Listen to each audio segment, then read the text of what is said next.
Su proyecto de investigación pues pretende realizar una cartografía de prácticas chamánicas contemporáneas, sobre todo a partir de la alianza de la Iglesia Nativa del Fuego Sagrado en Itzachilacla con los guaraní, ya, no sé si lo pronuncié bien, en el sur de Brasil. Sus investigaciones actuales están orientadas a cartografiar la circulación de estas prácticas en el contexto más amplio llamado Camino Rojo, principalmente en Brasil y aquí en México. Entonces le damos la palabra a Rodrigo, por favor.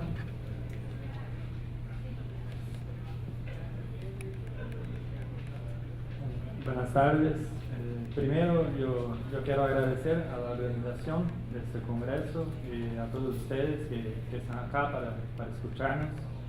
Quiero disculparme por mi malo español. Yo estaba en trabajo de campo hasta lunes y he tenido poco tiempo para traducir ese texto. Bueno, voy a hacer todo lo posible para que sea comprensible.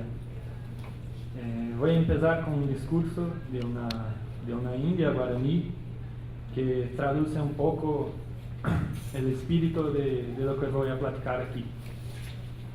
Mis hermanas, mis parientes, nuestro Padre verdadero, Nyanderuete, nuestra palabra siempre que sale de nuestra boca es nuestro Padre que libera.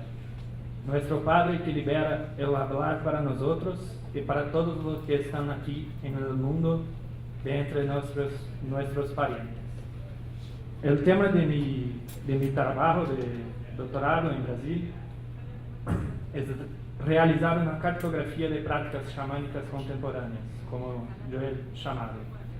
Como línea principal a seguir, elegí el Camino Rojo, sobre todo la alianza de algunas aldeas guaraníes en el sur de Brasil con la Iglesia Nativa del Fuego Sagrado de Itzachilacla. Yo he participado entonces de diversos rituales y ceremonias con los guaraníes, sobre todo la búsqueda de visión, de lo que acabo de regresar. Y quiero contar un poco aquí de la importancia del tabaco, no solo para los guaraníes o para el Camino Rojo, o bien para diversas etnias indígenas en toda América, ya que el tabaco es posiblemente la planta de poder más utilizada en toda América de varias maneras. Aspirado, en forma de rapé, no sé cómo se dice, en polvo, principalmente en la Amazonia indígena, pero también masticado o fumado, que es el uso más común entre los guaraníes. ¿Rapé?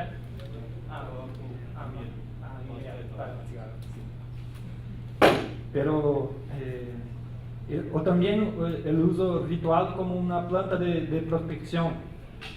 Todo el círculo de protección en la búsqueda de visión está hecho con tabaco. Hacemos 365 rezos, es decir, unos trapos de algodón llenos de tabaco y atados uno a uno en una línea. Esta línea es la que va a rodear nuestro espacio en la montaña, espacio en el cual quedamos aislados, sin contacto alguno con las personas, sin hablar, sin comer, sin beber, por lo menos 4 días. Cuando vamos a subir a la montaña, la palabra es retirada simbólicamente a través de la retirada de nuestro petenguá, que es la pipa sagrada guaraní. Cuando bajamos de la montaña, la palabra nos devuelve con la devolución del petenguá y consecuentemente del tabaco y del suelo. La búsqueda de visión es un ritual que está orientado en muchos sentidos. Se trata de 4 años de ritual donde se hace un retiro por un tiempo en la montaña. Un retiro, como ya dije, donde no se habla, no se come, no se bebe y se queda solo, aislado, en un espacio, un círculo, rodeado de tabaco. La retirada del tabaco y del fuego es un momento marcante, ya que llevamos nuestros petenguás llenos de tabaco a la montaña y debemos cuidar de él allí. Solo al regresar nos será devuelto el fuego, el tabaco y consecuentemente la palabra. La palabra guaraní, por lo tanto, está directamente relacionada con el uso del tabaco. Los guaraníes son indígenas muy quietos y reservados, casi no hablo, y la mayoría de las cosas importantes solo se hablan después de fumar el petenguá alrededor del fuego. El tabaco es el responsable justamente por traer las palabras correctas, las palabras de Ñanderu.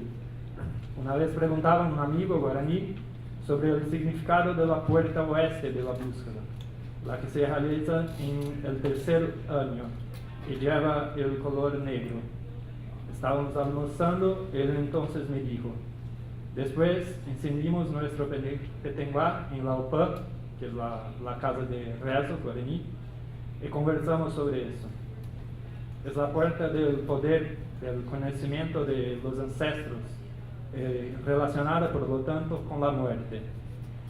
Podría hablar mucho sobre esos diversos usos rituales y ceremoniales del tabaco, pero antes me gustaría contar una historia, tal como se me contó, que explica cómo esta alianza entre los guaraní y la Iglesia Nativa del Fuego Sagrado, fundada en los años 80 en los Estados Unidos por Aurelio Díaz Tecpancale, comenzó.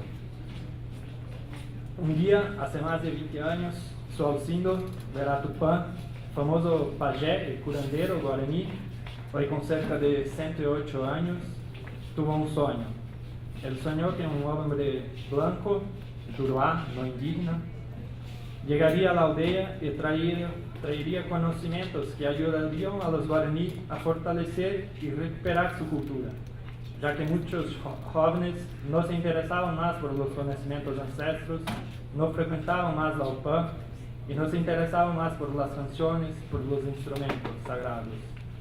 Años se pasaron y esa visión, esa profecía de su Alcindo no se realizaba. La gente ya dudaba de ella. Pero un día un niño guaraní se puso muy enfermo y necesitó atención médica en el hospital. Él estaba con leucemia. En el hospital, ese guaraní observó que existía la presencia de un médico diferente, distinto ahí, que en algunos momentos se retiraba para fumar una pipa muy grande y parecida a las pipas sagradas y ceremoniales guaraní. Ellos empezaron a ser amigos, a fumar juntos.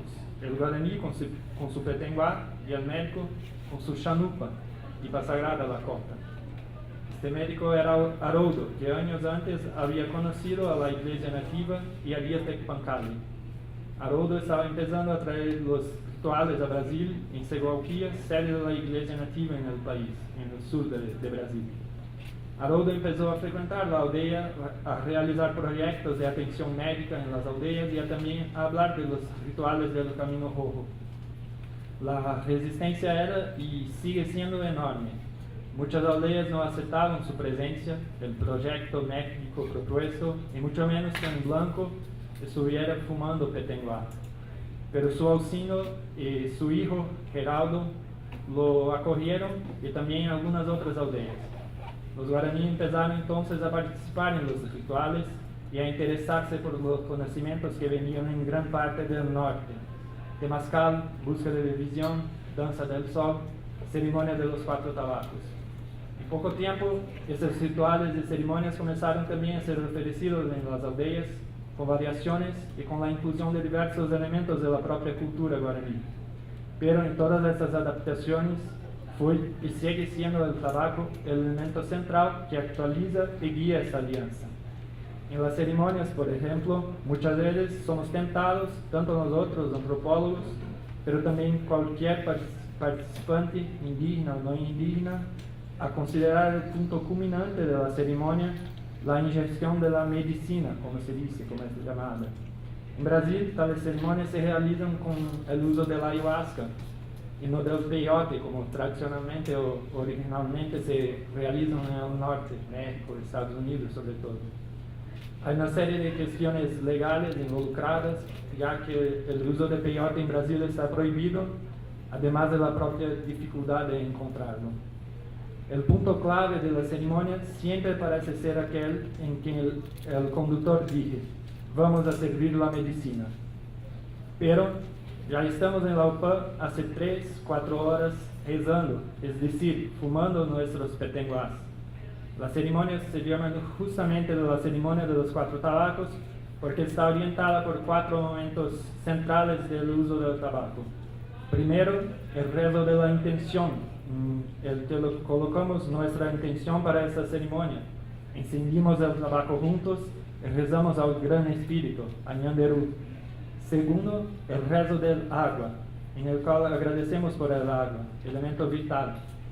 Después, el rezo del poder, en el cual los conductores encienden los petenguás ceremoniales o las chanupas y fuman generalmente en silencio, pero también rezando a los ancestrales y cantando muchas veces.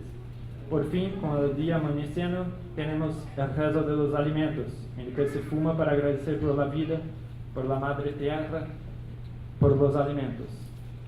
En todos los rezos, excepto en el primero, nadie más puede encender su petenguá, a no ser aquellas personas que están conduciendo el rezo, bendiciendo los alimentos, el agua, pidiendo curas.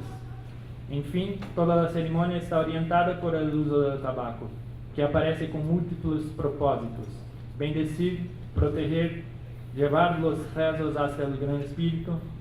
Hay también muchos otros usos cotidianos del tabaco. Cuando preguntamos la importancia del tabaco para los guaraní, la respuesta en general es siempre la misma: el tabaco es todo. Él sirve para calmarnos frente a una situación difícil, para traer claridad frente a una decisión importante, también para traer fuerzas si estamos desanimados, y también para traer la palabra cierta, la palabra de Nyanderu. Además de llevar las palabras certas a Nyanderu. Hay también el momento de curación y bendición durante la ceremonia, en el cual una persona es colocada en la silla y pasa a ser bendecida por el pajé, por el curandero, que fuma ininterruptamente su petenguá para conseguir espantar a los espíritus que están atormentando a aquella persona. Otras personas se quedan alrededor del curandero, también fumando, tanto para darle fuerza como para protegerse del mal espíritu cuando éste sale de la persona, y también para confundir el propio espíritu. El humo del tabaco tiene también esa función. Otra cosa que yo quiero hablar es sobre la vida contenida en esas sustancias. Creo que la vida contenida en las propias plantas de poder ya está bastante clara en todo este congreso, ¿no? Lo que los chamanes, pajés y curanderos hacen es manejar esa vida de las más distintas formas, de acuerdo con el uso deseado, como lo mostré aquí, más específicamente sobre el tabaco. Pero también instrumentos, digamos así, utilizados para fumar, contienen vida. Muchas veces pregunté a los indígenas si había diferencia entre fumar el tabaco en el petenguá o entonces en la paja de maíz, como los más viejos suelen hacer. Y me respondieron que no. El petenguá, así como la paja, a través de sus venas, sus líneas, contiene una especie de filtro para el tabaco. Lo más importante es que nunca sea tragado. No se debe fumar también en hojas de papel común, ya que estas no tienen vida, no poseen las venas que filtran el humo de tabaco. Al pasar por esas líneas, estos filtros, ellos purificados, las intenciones son purificadas y luego llevadas al Gran Espíritu en forma de humo. Escupir en el suelo, como se debe hacer al fumar, a su vez, tiene el efecto de plantar sus intenciones, plantar su rezo en el suelo, en la madre tierra. Entonces, vemos que hay por lo menos dos vectores para el rezo. Uno del humo que sube después de pasar por ese filtro, entonces lleva los rezos al Gran Espíritu, a Nyanderu. Otro que desciende, que es plantado en la tierra, a través de la esculpida. El propio cuerpo humano, en este caso, actúa como una especie de filtro y también de instrumento. Estoy casi seguro al afirmar que si no fuera el petenguá indígena y la chanupa de Haroldo, esta alianza establecida entre los guaraní con la iglesia nativa del fuego sagrado no se habría establecido. O sea, no es posible desconsiderar la propia vida contenida en el petenguá. Aunque fumar el tabaco en la paja sea lo mismo, es decir, posee el mismo efecto ritual y ceremonial, vemos que los instrumentos utilizados poseen su propia vida, hacen agenciamientos que varias veces escapan a la intención de aquellos que los están utilizando. Tenemos un universo lleno de vida por todos los lados. Del rezador que enciende su tabaco para realizar una petición, para conversar con Ñanderú. Del propio tabaco que, como una planta de poder, va a llevar tal rezo al gran espíritu, a través del humo. El esculpido en el suelo para plantar estas intenciones. La paja de maíz, o entonces el petenguá, que van a filtrar esta intención, van a filtrar el rezo, van a tratar de hacer una conexión más limpia con Ñanderú, más directa, digamos así. Y también muchas veces la paja o el petenguá, que van a realizar agenciamientos y conexiones propias, como esta alianza. Por esas razones, creo que el uso de tabaco a través del petenguá fue esencial para la efectivación de esta alianza y sigue siendo, en los días actuales, el elemento central que mantiene viva tal alianza y que también mantiene viva y expande la cultura indígena hacia no indígenas, que salen de la aldea con sus petenguás e introducen su uso en el cotidiano, así como los rezos y los cantos indígenas. Finalizo, por lo tanto, esta ponencia con las palabras de Geraldo, hijo de su Alcindo, dichas en el rugno rito que he participado de la búsqueda de visión hace pocos días. Espero que ustedes que participaron aquí de este ritual puedan ayudar a mantener viva esta cultura, a valorarla y fortalecerla. Antes que salgan a trabajar, enciendan sus petenguás, hagan un rezo, pidan por el buen desarrollo del día, para que todo salga bien. Recuerden siempre de nosotros, porque nosotros recordaremos siempre de ustedes.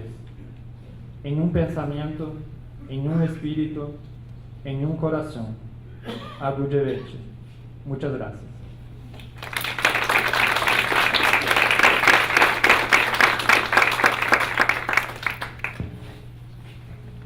Muchas gracias, Rodrigo, muy interesante. Ahora vamos a dar paso a Jay Kulchavita, no sé si lo pronuncié bien, Ate Kulchavita, con su ponencia titulada La coca y el tabaco en el proceso de renacimiento del pueblo Muyasca de Colombia. De Colombia. Perdón, soy pésima para pronunciar. Permítanme tantito para presentar a Ed. Él forma parte del proceso de renacimiento del pueblo Muisca. Es gestor de la recuperación de la casa sagrada en Raquira, Boyacá. Generó la construcción de las casas sagradas en otras comunidades muiscas y ecoaldeas de Colombia. Bajo su tutoría se formó como sabedor espiritual, recibiendo junto con algunos compañeros el legado guardado por 5 siglos. De igual forma se formó en el arte del mambeadero, ritual de la palabra de vida, palabra de coca y tabaco, y gracias a estos conocimientos ancestrales y su formación académica en antropología y psicología ha logrado sintetizar el pensamiento de la cultura muisca. Pues le damos la palabra y recordamos que tenemos 15 minutitos.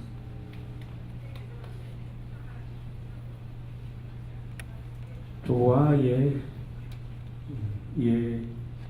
soa. Entonces yo soy expresión de la voluntad de un pueblo que se resistió a desaparecer.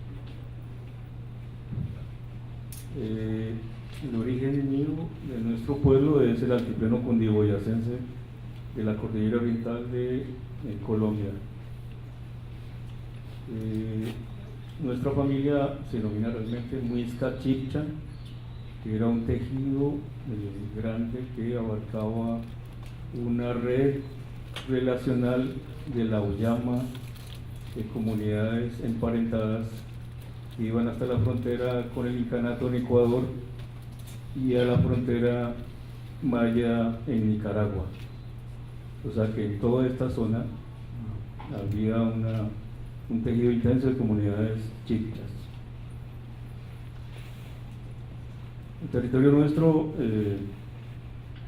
fue muy importante porque se define como el lugar de cruce de caminos. Está ubicado en la zona equinoccial. Entienden que la zona equinoccial es el lugar del planeta donde el Sol está directo sobre la Tierra todo el tiempo, lo que se define como la zona equinoccial, es decir, el lugar de mayor radiación del planeta, es el cinturón solar del planeta. En ese lugar se erige un ecosistema único en el mundo que se llama el páramo, constituido básicamente por un ecosistema dispuesto, hecho para cuidar el agua, para recoger el agua, para administrar el agua, y por lo tanto ahí hay muchas lagunas. Toda la cordillera oriental, que era el territorio original nuestro, está lleno de páramos, y de hecho el páramo más grande del mundo es el páramo de Sunapa. Ese lugar era conocido antes de la conquista porque era un lugar de encuentro de todos los pueblos de esta zona. Los Kogi lo reconocían como el lugar de gobierno, lugar central de gobierno y de organización de toda la gran red. O sea que los Kogis, arhuacos, huivas y cancuamos de la Sierra Nevada de Santa Marta, que son familia nuestra, porque son de la familia Chibcha, y otros pueblos llegaban convocados por los mayores mixtas a hacer acuerdos y trabajos espirituales para cuidar todo ese gran territorio. El lugar nuestro se define como el lugar donde el cielo se enamora de la tierra, donde el cielo copula con la tierra en la laguna, porque esas lagunas se convierten en lagunas que están más cerca del sol, y es decir, es donde el himen de la tierra de su abuelo es más delgado, y toda la energía, los cuantos de energía que vienen del cosmos a través del sol son sembrados en esa laguna, y después de la laguna, por el ciclo del agua, de evapotransportación, esa energía se transmite hacia el Amazonas y hacia los valles interandinos, nutriendo la vida en esos territorios. Los antiguos entonces establecieron caminos para permitir que esos encuentros se dieran.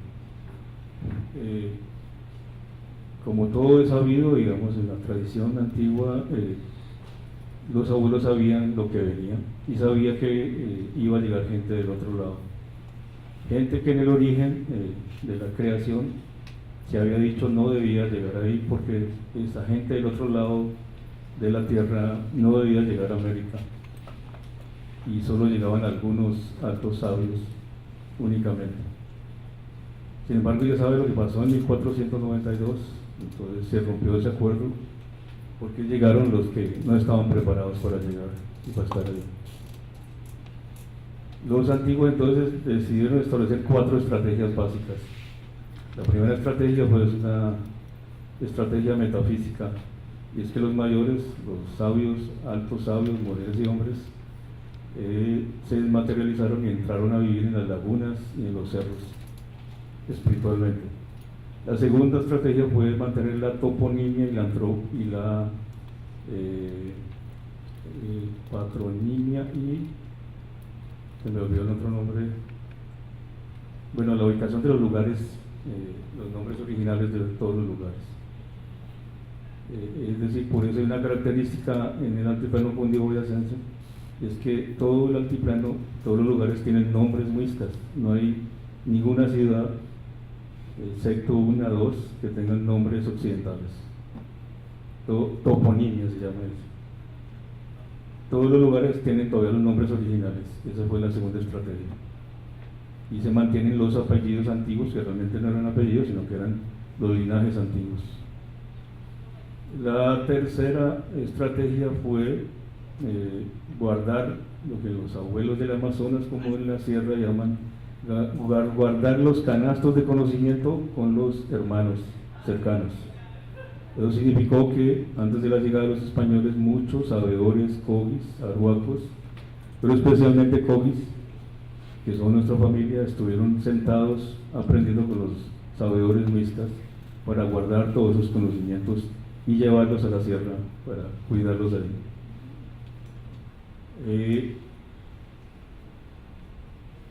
Llegaría el momento entonces en que ese conocimiento debería ser devuelto a los descendientes muiscas que se resistieron a desaparecer. Perdimos la lengua y perdimos gran parte de la cultura, pero la resistencia significó mantener territorios, resguardos. A pesar de que en 1880 más o menos se disolvieron todos los resguardos muiscas, dos comunidades muiscas, Jota y Chía, se resistieron a disolver sus resguardos y se mantuvieron hasta este momento. Eso permitió paulatinamente recuperar un resto de resguardos y cabildos apoyados por la afiliación de la patronimia, es decir, los nombres antiguos. La historia dice que ese conocimiento que tenían guardado los cogis se debía devuelto en el momento en que los descendientes muiscas empezaron a levantar malocas o casas sagradas. Cuando se levantaran esas casas sagradas para los cogis que van guardando ese conocimiento, llegaría el momento de devolver esos conocimientos a los descendientes muiscas, a los muiscas del presente. Y eso fue lo que sucedió, porque nosotros decidimos, a partir de una investigación con indígenas Muru y Muinane del Amazonas, con los que aprendimos durante 5 años en un proceso y una decisión de recuperarnos culturalmente, aprendimos el principio de la maloca y la casa sagrada. Y entendimos que si queríamos recuperar nuestra cultura, una manera de recuperarla era recuperar la casa sagrada. Encontramos huellas arqueológicas y una reconstrucción arqueológica en un sitio que se llama Sogamoso, lugar del sol, al norte de Boyacá, donde se había levantado efectivamente la recuperación, la reconstrucción de ese antiguo templo, que va a tener que ver con esa imagen que ven al lado de esa espiral que está ahí. Cuando nosotros levantamos esa casa, después de un encuentro en Amazonas, donde asistieron indígenas del Amazonas y la Sierra Nevada, los cogis se enteraron que nosotros habíamos levantado esa casa. Y eso sirvió posteriormente para que unos abuelos cogis, especialmente uno, Hate Luca, Hate significa padre espiritual, que había aprendido con varios maestros, quienes le enseñaron canciones y le enseñaron danzas. Este abuelo aprendió esos cantos y cuando las aprendió, el maestro de él le dijo: estas canciones no son de aquí. Entonces le contó la historia de los antiguos que habían estado aprendiendo esos conocimientos y le dijo entonces que cuando él supiera que se levantaban bohíos allá, casas tradicionales, era el momento de devolver esos conocimientos. Efectivamente, entonces eso significó que ese anciano llegó con nosotros y durante 9 años nos dedicamos a formarnos como jates o como mamos, a través de experiencias nocturnas, de mambear, de poporear, de usar la hoja de coca y el tabaco en forma de pasta que se llama ambira, ambil en el Amazonas. Empezamos un trabajo de recuperación cultural que surgió a partir de la recuperación de la casa. Posteriormente esa casa fue replicada en otros resguardos, 5 resguardos posteriores. Hoy avanza un proceso paulatino de recuperación cultural porque entendimos que la casa es un núcleo, un holograma de toda la cultura, de todo el sistema que contiene conocimientos, prácticas y principios. Es decir, la casa no es una casa física, además de ser una casa física, es todo el sistema antiguo contenido ahí. Por lo tanto, el camino de investigación era develar qué contenía esa casa.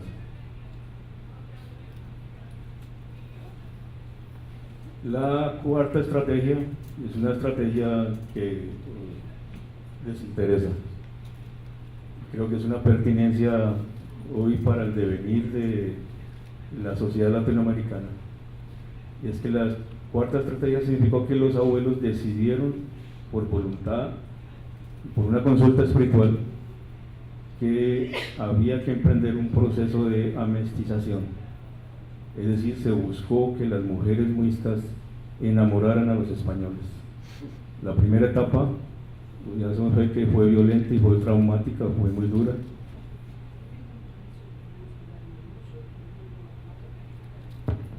Perdón que tenemos que dar un anuncio, perdón por la interrupción, Mauricio va a dar el anuncio. Buenas tardes, quería avisarles a los que estén interesados que a las 7 de la noche, quienes estén interesados, hay un grupo que está organizando una sesión de mambeo y van a salir transporte enfrente de la recepción del hotel, 7 de la noche. Publicidad muy caro pagada. Con el jate de Coqui que han visto esta mañana. Entonces se decidió la estrategia del enamoramiento. Es decir, íbamos a permitir y tomar la semilla del blanco en los úteros de nuestras madres. De esa manera renaceríamos 500 años después en el rostro de nuestros enemigos. La historia, digamos, esa visión que surge en las malocas, en las consultas espirituales, después se comprobó históricamente porque hay la historia del primer defensor de derechos humanos en América que se llamó Diego de Torres y Muyachoque. Fue la elaboración del primer memorial de agravios en respuesta a los desmanes que estaban teniendo los encomenderos en el proceso de colonización. La historia dice que llega un encomendero, Juan de Torres, que inicialmente llega con su esposa. Ya saben que los españoles, hasta muy entrada en la colonia, casi llegando a la República, no habían mujeres españolas ni blancas, por lo tanto el mestizaje fue el proceso intenso. Sin embargo, este encomendero trajo a su mujer española, ella se murió y este encomendero decidió casarse con una mujer muisca. Esa mujer muisca era la hermana mayor del cacique original de una zona que se llama Turmeguel. De ese matrimonio surge este personaje. Cuando se muere el cacique original, los ancianos muiscas deciden nombrar su nuevo cacique y nombran a Diego de Torres y Muyachoque, que por lo tanto era un mestizo. Eso generó cierta reacción tanto en los españoles como en los muiscas, pensando que no podía ser heredero del cacicazgo porque era mestizo. Sin embargo, este hombre se convirtió en un defensor poderoso en defensa de los desmanes de los encomenderos, que lo llevó a España en un viaje apoteósico hasta lograr defender las reivindicaciones de su pueblo. Hoy se sabe, por investigaciones científicas sobre ADN mitocondrial, que todo hijo de una mujer indígena y un español es 90% de su estructura genética indígena. El ADN mitocondrial es la información, es donde se carga la información genética en el ADN, que es transmitida básicamente por el óvulo de la mujer, porque el espermatozoide no participa en su mitocondria, que es la cola. De esa manera está comprobado hoy que un mestizo en verdad no es un mestizo, es un indígena dormido, que hay que despertar. Como hay problemas de tiempo siempre con la cultura occidental, ¿no? Espero desarrollar más porque hay cosas más para contar, que seguramente en esta noche vamos a tener tiempo de contarles qué es esto, qué es el hayo, qué es la coca, por qué son las plantas que nos corresponden con el ambil, pasta de tabaco, que tienen el espíritu colibrí. El espíritu colibrí es la metáfora, la alegoría de unir el mundo espiritual con el mundo material.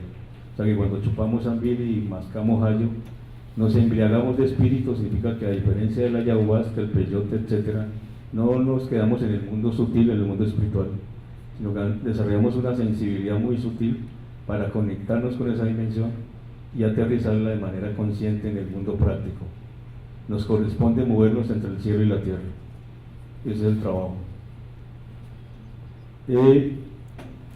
Decía entonces que la experiencia muisca demuestra que sí es posible recuperar una cultura, que sí es posible no desaparecer, que sí es posible volver a ser indígena, y que la invitación que hacen los muiscas y hacemos nosotros es que toda la humanidad básicamente y especialmente Latinoamérica tiene que reindigenizarse. Es su legado, es su experiencia.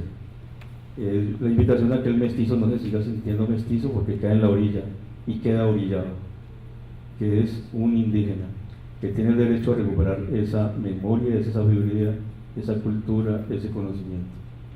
Y eso nos movería en un devenir para gestar lo que llamamos nosotros el antiguo nuevo orden, es decir, una síntesis entre el mundo ancestral y el mundo moderno, en la medida que nosotros contenemos los dos mundos. Yo me formé como sabedor, sentado con todos los principios tradicionales, pero a la vez fui a la universidad, estudié psicología, estudié antropología, pero me reafirmo como nueva gente, como nuevo, antiguo indígena, que para nosotros es el siguiente paso, porque la invitación entonces es, contando con el consejo de nuestro mayor Kogi, que nos formó durante 9 años, hacer una propuesta de Sewa culturalidad. Sewa es un principio que está en la sierra, que significa de una manera acuerdo y de otra manera entrar en el orden profundo de la existencia. Desde ahí generar un nuevo proceso que a la vez es antiguo. Y que el reto de la humanidad hoy, y es el drama que contiene todo este devenir conflictivo y desastroso en la condición humana y en el deterioro del mundo natural, es un acuerdo inevitable y urgente, indefectible entre el mundo ancestral y el mundo moderno. No hay más camino que el acuerdo. Entonces nosotros proponemos la seguaculturalidad. Creemos que debe surgir un antiguo nuevo indígena que contenga y maneje los dos mundos. Creemos que hay que restituir lo que llamamos la cosmoteocracia y abandonar la democracia. No hay nada que decidir, todo por obedecer. El orden del gobierno indígena es lo que está en el cielo y es el orden de lo que está en la naturaleza. Obedecemos ese orden, y si obedecemos ese orden tenemos vida, tenemos salud, tenemos plenitud. Finalmente, esa imagen de la espiral es una síntesis de la cosmovisión y de la cosmoacción del pueblo muisca, que sintetiza 4 caminos, 4 conocimientos. Los sintetizo rápidamente para terminar y después me preguntarán, espero. Pero esa parte de arriba sugiere 4 caminos que están señalados ahí y un punto central, el movimiento en espiral, porque todo fue creado en un movimiento que se llama Chiminigawa, un movimiento que generó una danza y un sonido que creó la vida. Todo se mueve en espiral, y en esa espiral hay 4 conocimientos. Arriba lo hemos definido como el conocimiento razonado, es decir, la dimensión y la cualidad de los hombres de ordenar su capacidad de una mente racional, que piensa, que analiza, que discierne, que hace conceptos, que hace conciencia, que hace conocimiento. La parte derecha le llamamos el conocimiento silencioso, es decir, hay una dimensión del ser humano y hay un conocimiento directo a partir del silencio. Entonces hay miles y varias prácticas del silencio. Una práctica que nos enseñó este maestro Kogi, que es práctica de nosotros, es la práctica de atrapar silencio. Buscamos atrapar silencio para conectarnos con el mundo inmanente, para desarrollar la silenciosa certeza del mundo inmanente, que el orden de la creación está en un mundo invisible, sutil, inmanente, que es el origen de todas las cosas y que fue lo que gestó lo que hoy se manifiesta. En el puente de abajo está el conocimiento emocional, que significa que hay que generar una ecosofía permanente de la salud del alma de los seres humanos. Hay unas prácticas que se llaman la práctica del alma, que significa una revisión permanente de la historia personal de cada ser, y la práctica de barrer permanentemente la historia.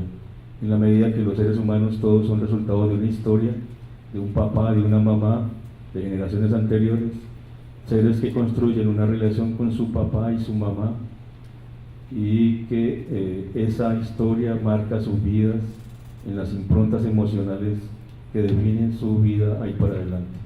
Después una serie de sucesos y eventos sexuales, afectivos, que son definitivos en la salud y en el estado del ser.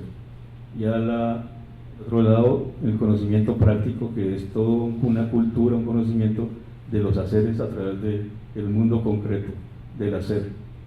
Ya termino. Por lo tanto, una sabiduría del saber comer, saber trabajar, saber dormir, saber hacer el sexo, como una síntesis de lo que sería esa dimensión práctica. El centro, todo termina en el centro, en ese punto de la espiral, que es lo que conversábamos con Silvia para decir que coincidimos, que es el conocimiento relacional. Es decir, todo ese modelo se sintetiza en que todo lo que hacemos, esas 4 áreas de conocimiento que se definen con prácticas, como un cultivo de la semilla humana, tiene como resultado un estado de conciencia relacional, de la comprensión y la obediencia de que todo es relación, y que somos lo que somos en la relación entre los semejantes y los no semejantes, es decir, con el orden natural. De esa manera restituimos el indígena, dentro de Dios, gen. Despertamos y desarrollamos el gen de Dios dentro de nosotros para restituir el origen antiguo de ser dioses en la tierra, aquí y ahora, en el mundo moderno y aquí para adelante. Muchas gracias. Muy bien, muchas gracias. Yo creo que más al ratito vamos a tener tiempo para comentarios, preguntas. Vamos a darle paso a los demás compañeros. Toca el turno a Ligia Duque Platero con el tema La dieta del Muca como transposición de jerarquías entre los Yanagua, no sé si lo dije bien, Yabanao de Brasil. Ligia es doctorante en antropología por el programa de posgrado en sociología y antropología de la UFR. Es licenciada en historia por la Universidad de Sao Paulo y maestra en estudios latinoamericanos por la UNAM. Su disertación de maestría se titula Políticas indigenistas y hegemonía en Brasil y México, los programas de educación indígena en el periodo de 1940 al 70, y actualmente realiza investigación de doctorado en el área de etnología urbana sobre las diferentes dimensiones de la alianza entre una iglesia urbana del Santo Daime, localizada en el Río de Janeiro, y en el pueblo indígena Yaguanaba, en Paño. Sus áreas de interés son relaciones entre pueblos indígenas y sociedades nacionales de la contemporaneidad, alianzas, ayahuasca, plantas psicoactivas, políticas indigenistas, y es parte del núcleo de estudios interdisciplinarios sobre psicoactivos. Por favor. Bueno, muchas gracias. Buenas noches. Ya es noche. Bueno, primero agradezco a todos ustedes que están aquí por escucharme, escuchar a la mesa. Agradezco a Via Labate especialmente por todo su esfuerzo y dedicación para organizar el evento, y también toda la equipo que aquí está trabajando mucho. Bueno, mi ponencia es pequeña parte de mi tesis doctoral. Bueno, como señaló Sarai, mi tesis de doctoral es acerca de la alianza entre una iglesia urbana del Santo Daime de Rio de Janeiro con el pueblo indígena Yawanawá. Por favor, el siguiente. El pueblo indígena Yawanawá está localizado en el estado del Acre, y bueno, la tierra indígena se llama Río Gregorio, está allá en aquel punto naranja. Y mi ponencia va a ser acerca de la dieta de Mucá, como transposición de jerarquías entre los Yawanawá en Brasil. Bueno, entonces, ¿qué es la dieta del Mucá y qué es el Mucá, no? Bueno, la dieta del Mucá actualmente es considerada por el pueblo indígena Yawanawá como su principal iniciación o ritual de pasaje en el proceso de adquisición de conocimiento y poder chamánico. En un pasado reciente, la dieta del Mucá era exclusiva para hombres y desde 2006 algunas mujeres Yawanawá también tuvieron acceso a la dieta. Además, con la intensificación de las alianzas y del etnoturismo en la aldea, también con la expansión de los Yawanawá para el sudeste de Brasil e incluso otros países, ¿no? Hay muchas alianzas con los no indígenas de las ciudades y algunos pocos de estos indígenas también tuvieron acceso a la dieta. Entonces, voy a hablar de estas cuestiones. ¿Pueden pasar para la próxima, por favor? Entonces, el tema, ¿no?, de la ponencia es la dieta de Mucá. El objeto son las nuevas relaciones sociales que nacen como resultado de los cambios en relación con el acceso a la dieta de mujeres Yawanawá y no indígenas, ¿no? Entonces, eran solamente hombres, ahora hay nuevos actores sociales en eso. Al siguiente, por favor. Bueno, voy a hablar de entonces qué es un poquito, ¿no? ¿Qué es la dieta del Mucá? Analizar los cambios en las relaciones sociales en casos de mujeres Yawanawá y no indígenas que realizaron la dieta y hablar un poquito de los riesgos y beneficios de la dieta, ¿no? Porque algunos, buenos, se emocionan un poco, quizás quieren hacer la dieta, entonces es necesario también hablar de riesgos, ¿no?, además de los beneficios. Y bueno, el argumento de mi ponencia es que la realización de la dieta por estos nuevos actores sociales, ¿no?, mujeres Yawanawá y no indígenas, produce cambios jerárquicos en estas relaciones. La próxima, por favor. Bueno, ¿qué es el Mucá? Ahí está la planta, es un pequeño arbusto. Se utiliza la papa, la raíz, que es una papa muy amarga, se utiliza para la realización de la dieta. Las hojas también se utilizan para algunos tipos de curaciones. Bueno, como yo dije, es la principal dieta para que un neófito alcance el poder de curar, ¿no? Bueno, ¿qué son las dietas? ¿No? Son tabús sexuales y alimentares. Bueno, son resguardos, ¿no? Hay una investigadora brasileña, Laura Pérez Gil, que hay un estudio muy bueno sobre el chamanismo Yawanawá. Ella menciona, bueno, habla bastante de esta dieta. Hay algunas otras investigaciones sobre los pueblos indígenas Pano de Brasil que también mencionan a la dieta, pero todavía no hay una investigación totalmente enfocada a la planta Mucá. Hay en Rio de Janeiro un investigador que se llama Maicon, que está empezando una investigación de etnobotánica para tratar específicamente del Mucá. No es muy difundido, ¿no? No hay muchas investigaciones, pero bueno, la planta es utilizada por varios pueblos indígenas Pano, ¿no? Los Cachinawá también y muchos otros. Bueno, entre los Yawanawá hay dos tipos de dietas. Un tipo es Ranã, que es la dieta para curar al paciente, ¿no? En este tipo de dieta se utilizan también otros tipos de medicinas, ¿no? Que como el chile, el jugo de yuca o el jugo de otra fruta que se llama jenipapo. En esas dietas, la persona que hace la dieta son guiadas por el pajé, que canta toda la noche en un pote de barro con esas medicinas. Después la persona traga estas medicinas Y hay todo un proceso de cambio corporal, que para los indígenas es un cambio de persona, ¿no?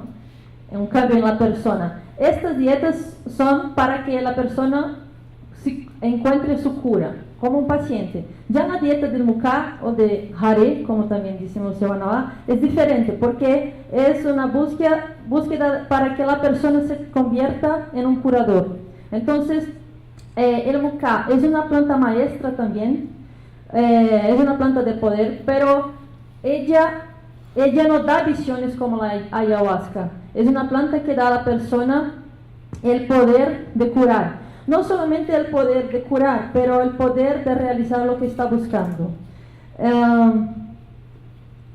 Bueno, cuando la persona va a hacer la dieta del Muká, la persona va hacia la planta, la come, pero es muy importante su pensamiento.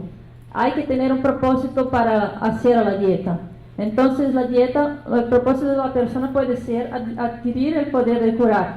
Pero más recientemente hay personas que van a buscar otras cosas, que quieren, por ejemplo, quieren acceder a una carrera universitaria, o indígenas que quieren hacer eso, o personas que quieren aprender a escribir muy bien, o desarrollar el talento de cantar. Entonces, más recientemente, la dieta del Muká no tiene solamente el propósito de buscar el poder de cura, pero también otros talentos personales que se pueden adquirir. La dieta del Muká tiene la duración de 1 año. A lo largo de este tiempo no se puede hacer relaciones sexuales, la persona se queda en la floresta, ¿no? La persona no puede comer azúcar ni frutas, entonces es un resguardo muy fuerte, muy difícil. Bueno, antiguamente la persona se quedaba 1 año en la floresta, pero hoy en día otras personas como no indígenas se quedan 3 meses en la floresta y luego terminan la dieta en las ciudades, y también con las mismas dificultades porque no pueden tener relaciones sexuales, no pueden comer azúcar, hay muchas tentaciones de todo, entonces es, digamos, muy difícil. Y bueno, entonces los interlocutores no Yawanawá y no indígenas que hicieron la dieta dijeron que, bueno, el sufrimiento hace parte, ¿no?, de ese proceso, también como Laura Pérez Yu ya señaló en su tesis. Hay algo muy importante que es la cuestión de los sueños, ¿no? Bueno, el pajé es la figura que va a enseñar a la persona. La persona come la papa, pero los Yawanawá consideran que el profesor es el pajé, quien va a enseñar los cantos, las historias de la tradición, y la papa va a dar el poder de realizar lo que la persona buscó si la persona completa el resguardo de 1 año. Si la persona no la completa, no va a alcanzar el poder que fue buscar. Y los sueños para estas personas son muy importantes, porque a lo largo de la dieta del Muká, la persona va soñando y estos sueños son interpretados por el pajé, que es el chamán, y estas interpretaciones dan el conocimiento. De ahí, de los sueños vienen los conocimientos. Entonces, la persona puede soñar con instrumentos que después va a utilizar en procesos de cura. Y también a lo largo de ese proceso, bueno, se considera que la persona entra en contacto con los espíritus de las enfermedades para poder transformarlos, ¿no? Entonces trata-se de espíritus. La persona sueña con espíritus de maestros, de antepasados, y bueno, los Yawanawá tienen esa concepción de que hay espíritu en todo, ¿no? En el agua, en el viento, en las plantas. Y bueno, ¿quiénes pueden hacer la dieta? En el pasado, los pajés eran solamente los hombres. ¿Y quién podía hacer la dieta? Solamente personas Yawanawá, que eran jefes o que tenían relaciones muy próximas como yernos, suegros, hijos, en medio a relaciones de reciprocidad. Pues el pueblo indígena Yawanawá hoy en día tiene como 900 personas, pero hace poco tiempo era mucho menos, ¿no? Entonces es como son parientes, entonces son relaciones entre parientes, de ahí vienen las relaciones de poder, porque todo depende de quién eres hijo para saber si tienes poder o bueno, si eres un candidato a ser líder, ¿no? Entonces, como dijo un autor, Miguel Naveira, existe una economía política del conocimiento. Existen relaciones de poder y saber, ¿no? ¿Quién puede saber quién es el líder? Bueno, hay un modelo para los pueblos indígenas Pano de Desreis sobre los Kaxinawa, que dice que la sociedad Kaxinawa es dividida entre dos mitades. Una mitad es comandada por el cacique y la otra por el pajé. Y bueno, hay en la etnología una intención de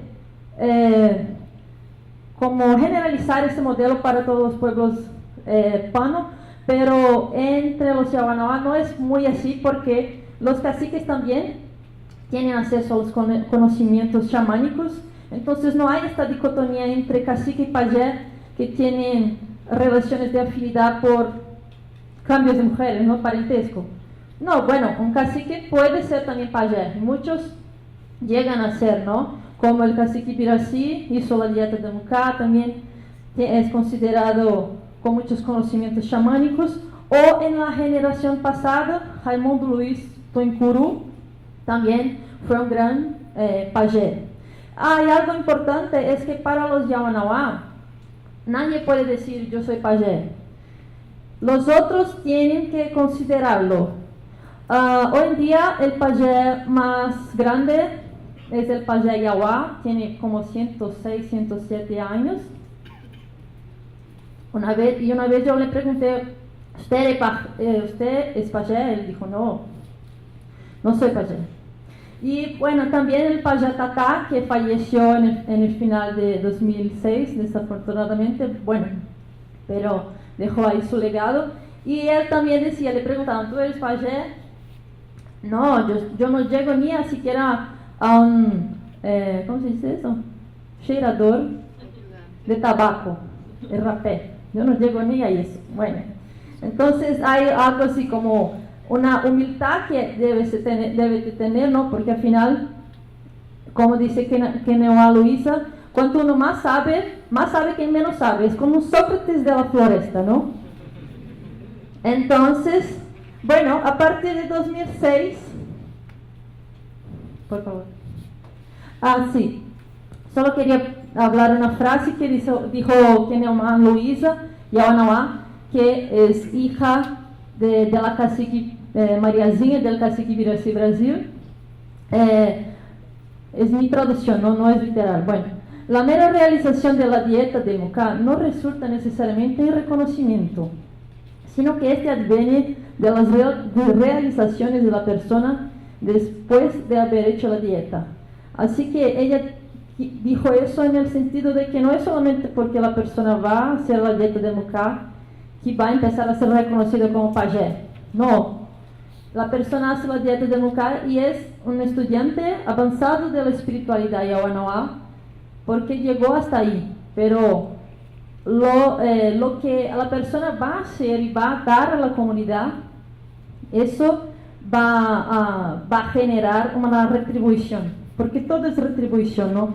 El cacique es el que da la comida, que da el sustento o recursos económicos actualmente. El pajé es el que da la salud y los demás retribuyen de alguna forma, son sus deudores. Entonces el reconocimiento, el poder, el liderazgo adviene de esta retribución.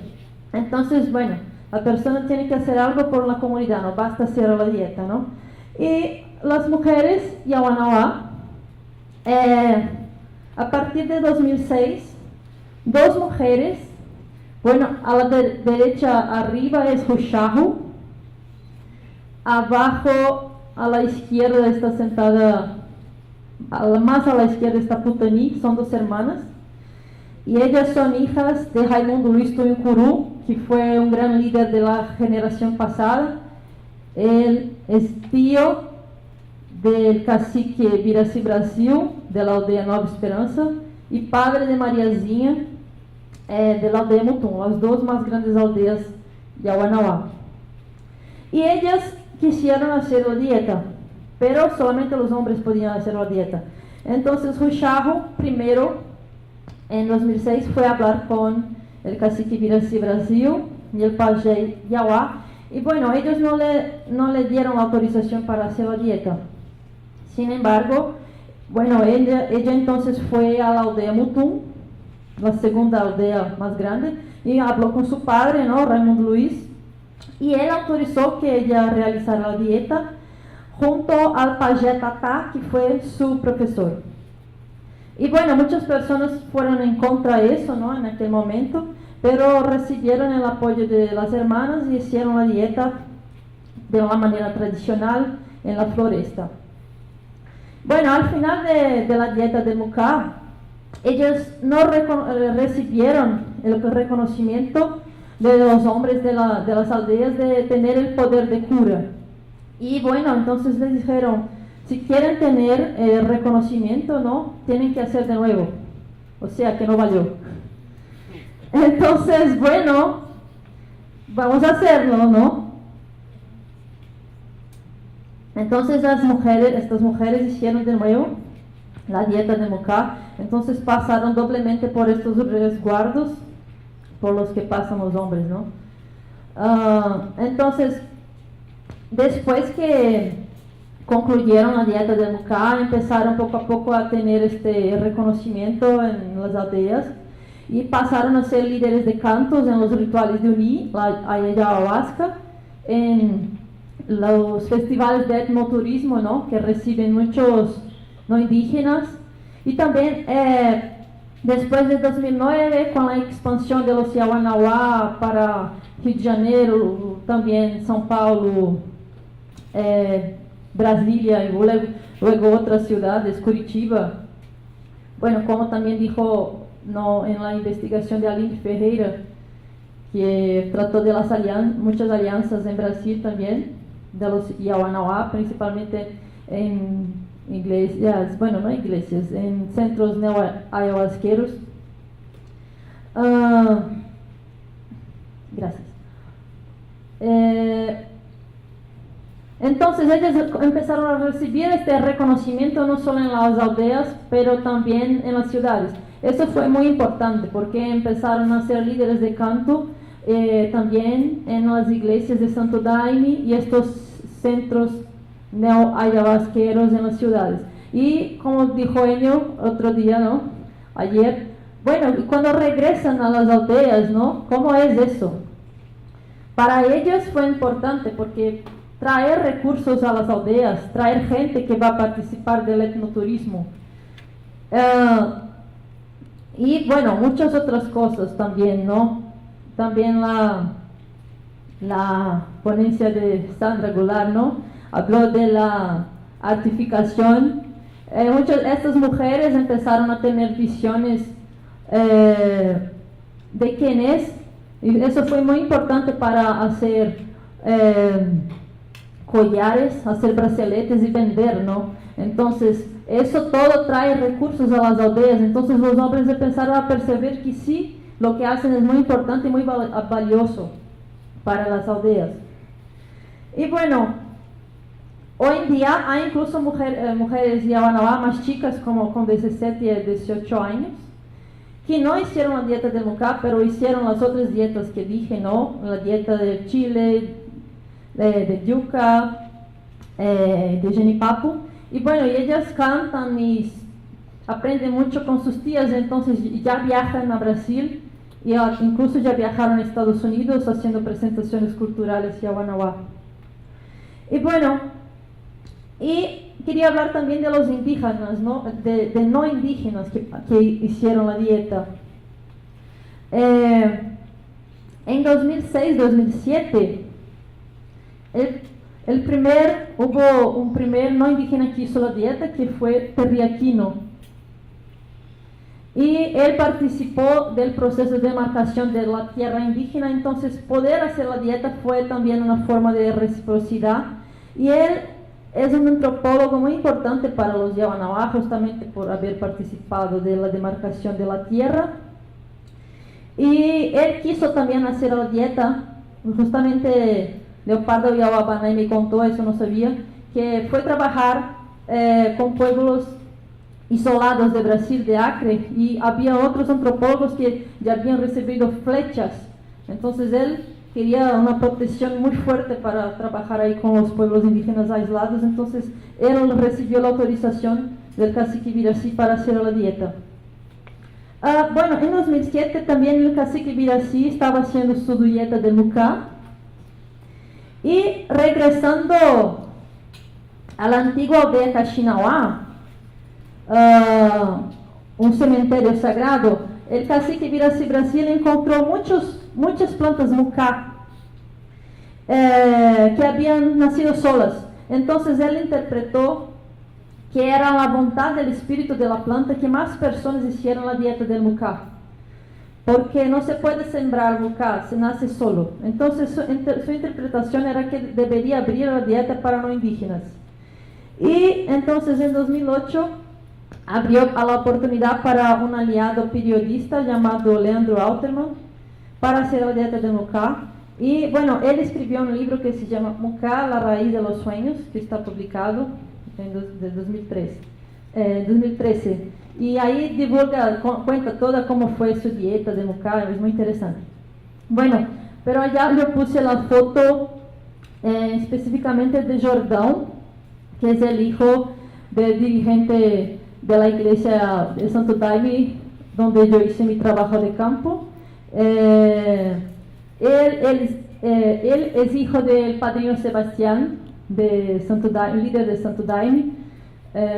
Bueno, quien estaba aquí en la ponencia de María Betania, ella presentó al padrino Sebastián. Y ella, Fenema Luisa Yawanawá, es hija de Raimundo Luiz. Entonces hay una cuestión de herencia espiritual, ¿no? En eso también, cuestiones de relación, saber y poder. Hay como una herencia espiritual, tanto del lado de Jordão cuanto del lado de Fenema Luisa. Entonces Jordão, el hijo de Paulo Roberto, ¿no? Bueno, él fue en 2009 a la tierra indígena Río Gregorio y allá por la primera vez tomó ayahuasca, nunca había tomado, nunca había tenido visiones y tuvo una visión muy fuerte allá. Entonces para él, aún siendo hijo de gente de Santo Daime, para él el camino de los Yawanawá es muy importante. Y él se enamoró de Fenema Luisa y bueno, luego, después de 4 años, ellos se casaron. Entonces, ese casamiento fue importante para que los parientes de Yawanawá le permitieran hacer la dieta. Y bueno, allá hay fotos de la dieta de Jordão, a la derecha. El momento cuando él fue a buscar la planta, la papa mucá, y bueno, estaba ahí haciendo su intención, ¿no? ¿Qué voy a pedir a la planta?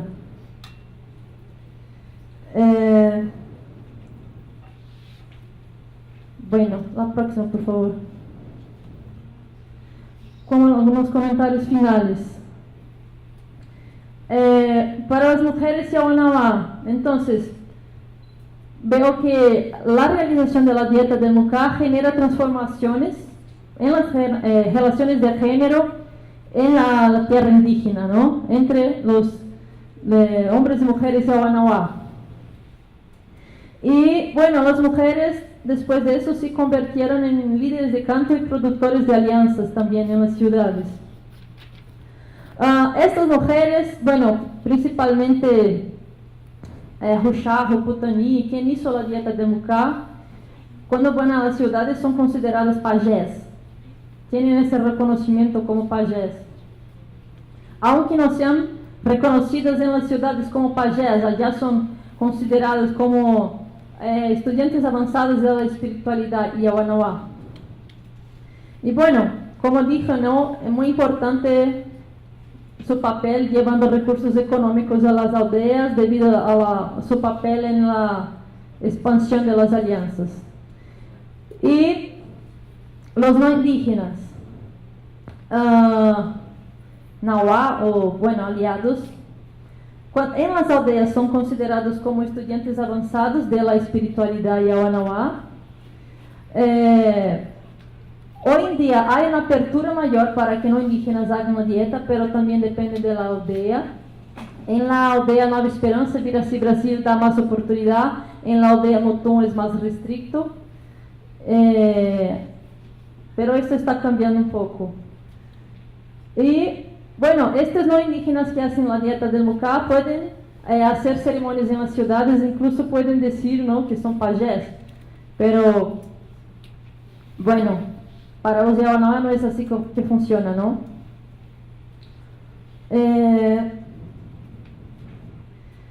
Para concluir, la siguiente, por favor.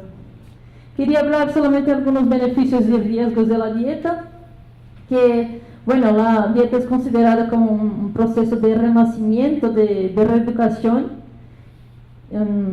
que tiene que ver con un proceso de transformación del cuerpo y de la persona. Y como beneficio es la adquisición de poder de cura o el desarrollo de otros talentos personales, ¿no?, como cantar, escribir o dirigir a la comunidad. Y como riesgos, es un proceso extremadamente difícil, con muchas restricciones, sufrimiento, exige mucha disciplina. Y bueno, se dice que los interlocutores de Yawanawá dicen, ¿no?, que si no se cumple la dieta de un año, el espíritu de la planta puede acertar las cuentas con la persona, ¿no?, en el futuro, produciendo situaciones indeseables en su vida. O sea, no es así de que, ay, qué chido, quiero ser pajé, voy a hacer la dieta. Bueno, realmente hay que tener una intención muy firme, muy fuerte. Y como dijo Kenema Luisa, bueno, a veces la persona quiere hacer la dieta y va con mucha voluntad, pero cuando está en dos meses en la floresta, con toda aquella experiencia, a veces uno piensa, ¿qué estoy haciendo aquí? Quiero ver mi familia, quiero estar en mi casa. Bueno, entonces, para concluir por fin, si muchos neo-ayahuasqueros urbanos de la línea indígena creen que las reglas de la región Santo Daime son más restrictas e inflexibles, como ya escuché muchas veces, es porque todavía no conocen el rigor de las reglas en las dietas de Yawanawá. Aquí me quedo, muchas gracias. Muchas gracias, Víctor. Vamos a dar paso a Alejandro Marín con su tema Consumo ritual de enteógenos e imaginarios de sanación en Medellín, Colombia. Alejandro es antropólogo, especialista en psicopatología y estructuras clínicas de la Universidad de Antioquia. Ha sido conferencista y ponente en diversos eventos nacionales e internacionales y se ha especializado sobre todo en temas como chamanismo tradicional, neochamanismo, estados modificados de conciencia, plantas enteogénicas, así como ritualidades festivas y carnavales indígenas. Actualmente es coordinador del Semillero de Investigación en Etnopsicología, Etnopsiquiatría y Enteógenos, Etnopsique, y está adscrito al grupo de investigación de psicología, psicoanálisis y conexiones Psychonex, de la Universidad de Antioquia.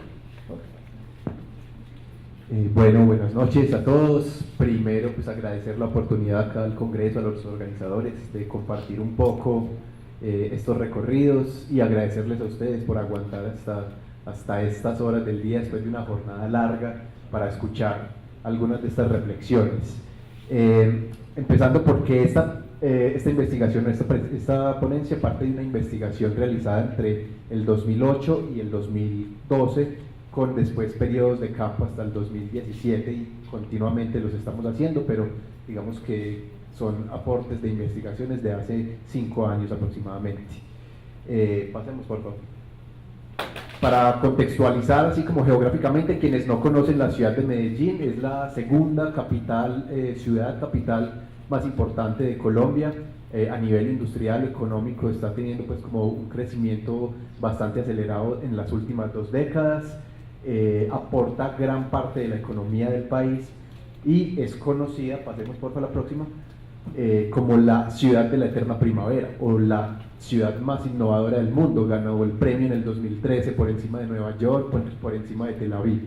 Esto dentro de una estrategia de gobierno también que les permite como visibilizar esta ciudad a nivel turístico internacionalmente, pero asimismo es reconocida a nivel internacional como la capital mundial del narcotráfico, o lo fue en algún momento con figuras como Pablo Escobar, por ejemplo, y este contexto de narcotráfico también marcó rotundamente la división de los barrios, de los pueblos, de los territorios de la ciudad.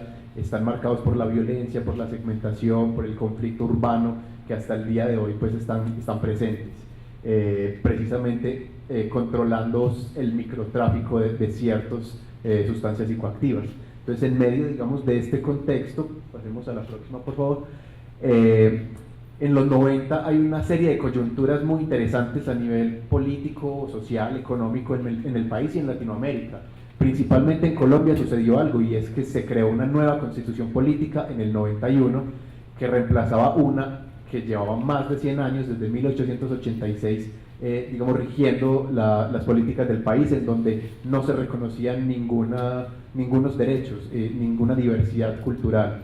En la Constitución del 91, en la que participaron muchas comunidades indígenas también, se declara por primera vez al país como una nación pluriétnica y multicultural. Esto, digamos, que le da un marco a muchas sociedades para poder reclamar derechos territoriales, derechos de diversidad cultural que antes eran negados, y esto comienza a surgir no solamente en los indígenas, sino también en personas no indígenas, un interés por conocer y por acercarse a estas prácticas.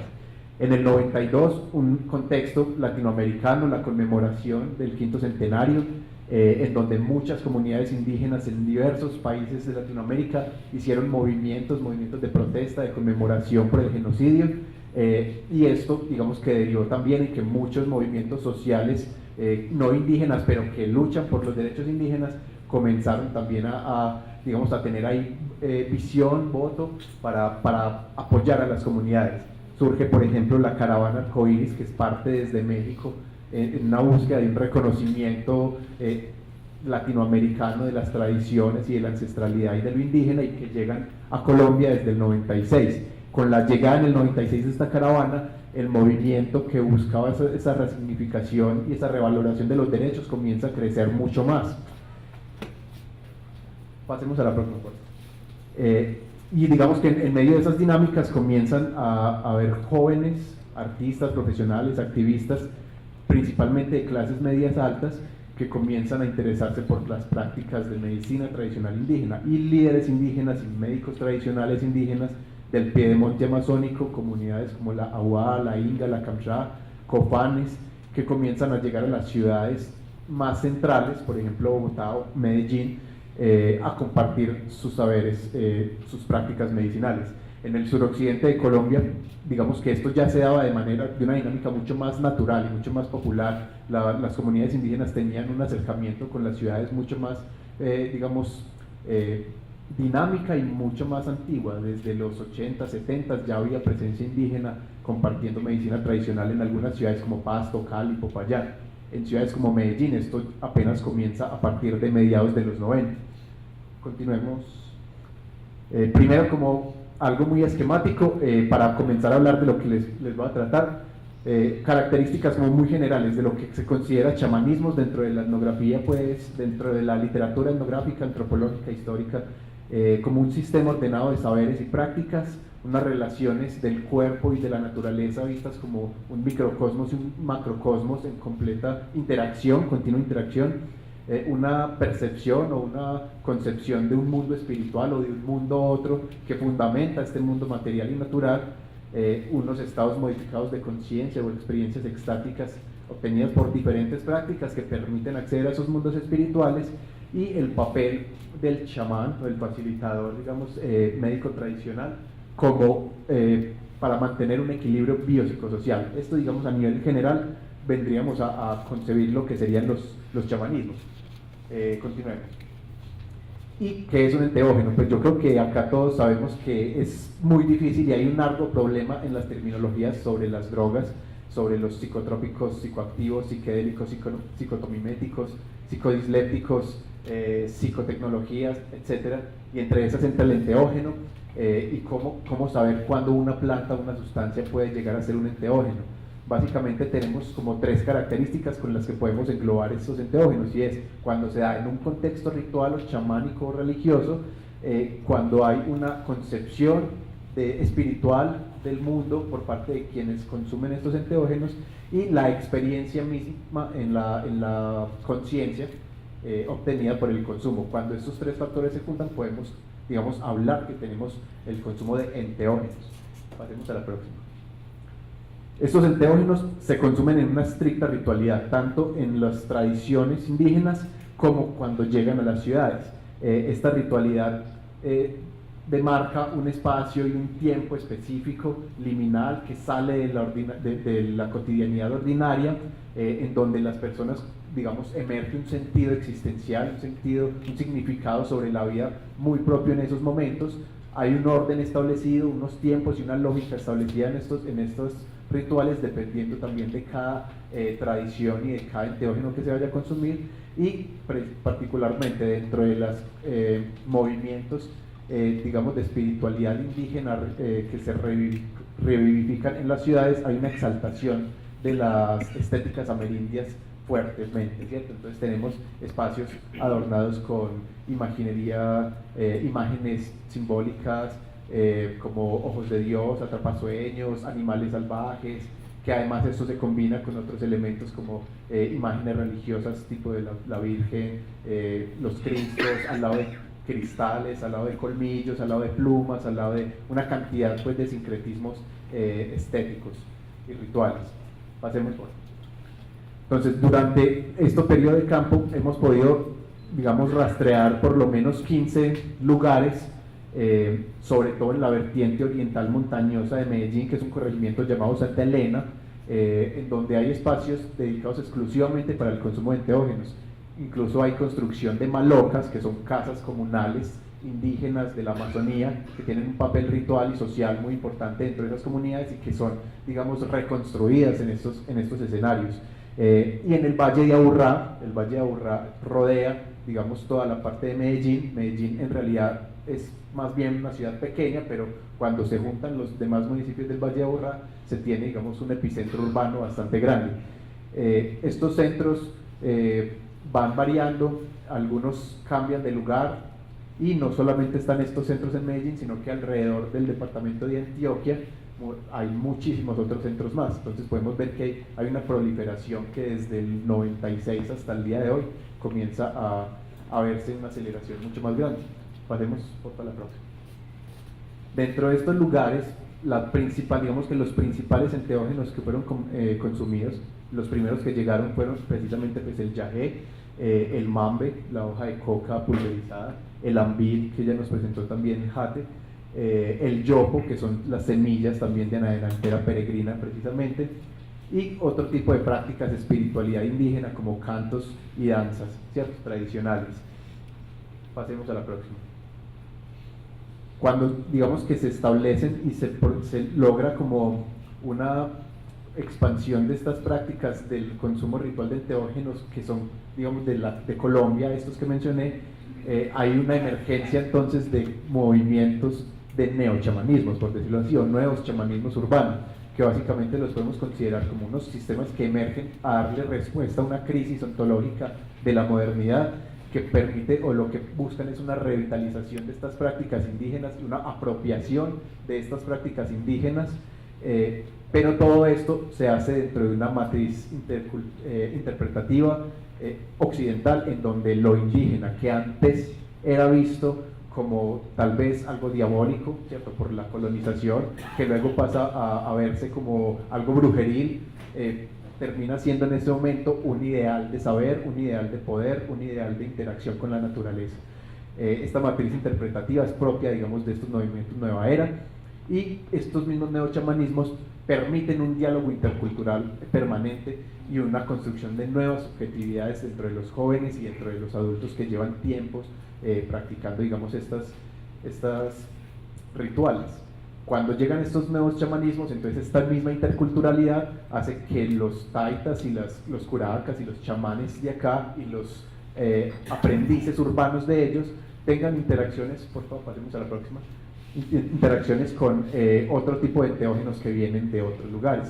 Entonces llega el San Pedro desde el sur, llegan los hongos y el peyote desde el norte, y últimamente llega las secreciones del bufo alvarius y el cambó del Amazonas, y todo esto se junta también dentro de un marco de las ceremonias de inipis, de temazcales, de búsqueda de visión, que ahorita ya nos hablaron muy bien de ellas, de la ceremonia de 4 tabacos, de ayunos y de ofrendas que se hacen constantemente. Entonces esto, digamos, que ya abre un staff de consumo en el mercado neochamánico de Medellín. Ya cualquier persona puede acceder a estas plantas que anteriormente era casi que no se podía visualizar como este tipo de cosas se pudieran dar en una ciudad como Medellín. Pasemos a la próxima. Se realizó durante esta etapa de campo unas entrevistas con más de 50 personas, entre ellas facilitadores de enteógenos entre taitas y chamanes tradicionales, maracames, mamos, jaibanás, pero también con aprendices de ellos, ¿cierto? Aprendices o neochamanes urbanos y psicoterapeutas que están comenzando a integrar también todo este tipo de trabajos enteogénicos dentro de su propio quehacer. En esas y también de los asistentes a estas ceremonias. Estos asistentes, digamos, que se pueden dividir entre personas que llevan entre 1 y 10 años yendo regularmente a estas prácticas, o entre más de 10 años. Nos interesó precisamente esta población porque vimos que esto reconfiguraba y creaba, digamos, nuevos grupos mucho más sólidos. Se considera que cuando este tipo de tradiciones chamánicas se hacen dentro de las ciudades, hay, digamos, una priorización por la experiencia personal, por la experiencia del individuo, ¿cierto? Digamos, a diferencia de las concepciones tradicionales en donde los enteógenos tienen una función mucho más social. Pero precisamente cuando vemos que hay personas que llevan más de 10 años, más de 20 años consumiendo este tipo de enteógenos en las ciudades, accediendo a estas prácticas, comienzan a generar precisamente movimientos sociales fuertes y consolidados. Cuando se les pregunta sobre las motivaciones de este consumo de enteógenos, aparecen 5 categorías, digamos, básicas, generales, en las que aparece lo terapéutico, lo sanador, lo curativo como un factor esencial, lo religioso y la búsqueda espiritual, la búsqueda existencial de personas que, digamos, se consideran ateas, pero que están en búsqueda filosófica de su propia situación en el mundo, la búsqueda académica e intelectual, que es muy poca, pero que también se ha dado también en estos lugares, y la búsqueda experimental o lúdica o recreativa de personas que no tenían muy claro por qué estaban allí, sino que querían simplemente experimentar con estos enteógenos. Y luego, pasemos a la próxima, por favor, hacemos como un rastreo de todos estos 15 lugares, que en este momento hay más, algunos han desaparecido y en este momento hay otros nuevos, pero básicamente podemos hacer una tipología de 5 tipos de espacio en donde se consumen estos enteógenos. Están los del fuego sagrado de Iztaccíhuatl y el Camino Rojo, que pues es una disidencia de la Native American Church que viene del norte, precisamente con el consumo del peyote, con la práctica del inipi, del temazcal, de la búsqueda de visión, y que combina esa estructura ritual propia, por ejemplo, de la ceremonia de 4 tabacos con la estructura ritual de ceremonias de San Pedro, de ceremonias del Yagé. Están las iglesias del Santo Daime, hay un centro especializado con una madrina que lo guía. Hay un centro terapéutico transpersonal y gestáltico que trabaja haciendo un sincretismo ahí de intervención psicosocial entre prácticas tradicionales de la psicología y la psicoterapia y las prácticas tradicionales indígenas. Está una escena yajecera muy consolidada. Esta escena yajecera son precisamente personas que particularmente están aprendiendo del yagé, de la ayahuasca, bajo un modelo y una cosmovisión que es propia de las comunidades amerindias del piedemonte amazónico, en donde el proceso de pintar la sangre, que es un proceso y un método de aprendizaje propio de estas comunidades ingas, Kamsá, Copanes, también empieza a ser asumido por personas de la ciudad. Y hay unos sincretismos interétnicos que son bien interesantes también, porque digamos que personas que son taitas o chamanes de ciertas comunidades aprenden de otras chamanes de otras comunidades y comienzan a intercambiar sabidurías. Tenemos entonces en este momento mamos de la Sierra Nevada que comienzan a dar yagé, o tenemos jaibanas en veraz que comienzan a dar hongos o peyote, y se comienzan a movilizar, digamos, esa categoría dialógica de la que habla Esther Jan Langdon sobre el chamanismo. Pasemos a la próxima. Entonces ya digamos como encontrando un poco y resumiendo así rápidamente lo que se encuentra en estos movimientos. Hay una construcción de imaginarios que se hace a partir del análisis del discurso en las entrevistas que se hicieron, en donde resalta mucho el ideal de la relación armónica con la naturaleza. Estas personas están absolutamente convencidas de que las comunidades indígenas tienen una relación armónica, pacifista con la naturaleza que trasciende, digamos, esa materialidad y ese consumismo de Occidente, y que precisamente buscan darle respuesta y combatir ese consumismo a partir de apropiarse de este ideal de armonía con la naturaleza. Igualmente el ideal de las sociedades igualitarias, de las sociedades horizontales, en donde la relación hombre-mujer y las relaciones intergeneracionales, digamos, no están en tensión, sino que están en una suerte de ondulación, en donde no hay jerarquías pronunciadas. Hay una concepción del mundo, una espiritual del mundo, que es retomada de esas comunidades bajo esos parámetros occidentales. Hay un tradicionalismo purista, por decirlo así, en donde se cree que estas comunidades están ancladas a un pasado mítico, histórico, que no han cambiado y que por eso mismo son portadoras de un conocimiento y de un saber que, como no se ha transformado y como remite a una ancestralidad, es mucho más puro, es mucho más originario y debemos rescatarlo. Y una mistificación de cosmologías propias de diferentes culturas, pero que además se entrecruzan. Entonces podemos encontrar personas que nos hablan en términos náhuatl, en términos lakota, en términos embera, en términos quichuas, y todo para referirse, digamos, a estas mismas relaciones de la naturaleza armónica, relaciones igualitarias. Entonces es una apropiación también de esos conocimientos, de esos conceptos, de esas epistemes y ontologías dentro de esa matriz occidental de la nueva era. Y esta misma imaginario de ancestralidad, digamos, que le da un fundamento a lo que ellos han llamado un proceso de sanación. Nos quisimos centrar precisamente en esto de la sanación, porque era la categoría de lo terapéutico era lo que más recurrente aparecía. Entonces, lo primero que todo, se veía a los chamanes como poseedores de un poder sobrenatural más allá de cualquier manifestación material y física, que podían curar enfermedades que iban más allá de lo que podía curar la ciencia biomédica, la medicina alopática, que se podían curar cáncer, que se podía curar SIDA, que se podía curar enfermedades psiquiátricas, incluso algunos tipos de psicosis. Esto también entonces pasa a convertirse en un modelo y en una forma de pensamiento que rompe con esa forma occidental de ver el cuerpo, de ver la mente, en donde hay una visión holística de la salud, de la enfermedad. Estas personas consideran que los seres humanos somos mente, cuerpo y espíritu, por lo menos. Habían personas que hablaban de mente, cuerpo, espíritu, alma, conciencia, y todo lo diferenciaban categóricamente.